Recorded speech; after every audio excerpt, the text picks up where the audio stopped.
again. This is the third video of our little book club series I'm doing for Fourth Wing, for my reread of Fourth Wing. So this will be chapters 7 through 10, so I've read chapters 7, 8, and 9. If you haven't read any up to this point or you don't want any spoilers, you can, I guess, read it yourself, or I have 2 other videos posted. So yeah, let's get this thing going. So in these chapters, we get a little more into their hand-to-hand combat training and her plan on how she's going to survive that, which is, just kind of low-key poisoning her opponents, And so question 1, what was my favorite thing from these 3 chapters? And it was her going, "We are not attracted to toxic men," even though she is 100% attracted to Xaden. And it's just so funny. I mean, we've all been there, we've all done it. It's just what happens. We find the baddest man in the room and just the hormones go, "Ooh, that one." It must be a carnival if it has this many flags. So yeah, even though, as it turns out, as we get further into these chapters and further into the book, Xaden isn't really the toxic one, is he? And then question 2, the happiest and saddest moments of these 3 chapters. So the saddest is when Violet just realizes that Dane has no faith in her and is still so focused on getting her out and getting her somewhere where he thinks she's going to be safe. Dane does not think that Violet's going to be a writer, that Violet's going to succeed. Dane is convinced that she is going to die, at any moment. She's going to just drop dead. And then the happiest was her throwing the daggers at Jack Barlow while he was being an asshole to her during hand-to-hand. And just the fact that she barely missed his balls once again is just hysterical to me. You'd think he'd learn not to mess with her, but obviously, not the smartest one there, I guess.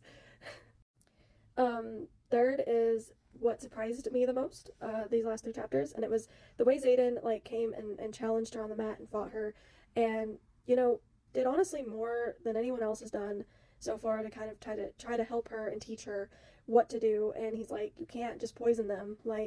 You're not gonna have that kind of time in real life when we're deployed and stuff. So, while this is a funny little trick you're doing here, it's not gonna work. You're not gonna learn anything." And instead of, using the opportunity to kill her or punish her in some way, he teaches her. And it's just so fun to watch him do that. I say watch because I picture the book in my head as I'm reading it, but to read him doing that and to just see her body's reaction to him and how very much so attracted she is to him, whether she wants to be or not. So that was the most surprising thing, was the way Xaden handled her poisoning her opponents. And then the 4th bonus question is, for these 3 chapters, is what do we think about Xaden now? Has the first impression changed? And I would say no. He's still incredibly smart. He's the only one who figured out she was poisoning her opponents. Nobody else even noticed that they all of a sudden fell ill or couldn't walk or anything like that. No one suspected a thing. And it's just the fact that Xaden's trying to help her is kind of what shifts it a little bit toward maybe he's a good guy, because, he's the one giving her advice on how to stop Jack's threats. He's the one trying to teach her on the mat how to fight, more or less. And he's the one who is encouraging her to, do things to succeed. Whereas Dane, on the other hand, is just trying to help her get out. And she doesn't even really want to get out at this point. She's here, she's made it this far, and she thinks she can go all the way and be a writer. And she can, and Dane is just trying to stop her from doing that. So it's a really interesting, subtle role reversal Rebecca did there, because Dane's supposed to be the good guy, the best friend, the person sitting here cheering her on, and he's not, and who is Xaden, who's supposed to be the bad guy who's supposed to want to kill her. So it's this really beautiful, subtle role reversal that you almost don't even notice your first time reading through. And I just love seeing it again I think this is my 3rd read through, and it's just so fun watching Xaden's true colors blossom, and unfortunately watching Dane's true colors blossom. So impressions of Xaden, he's probably not the bad guy everybody thinks he is right now. So that concludes the 3rd book club meeting.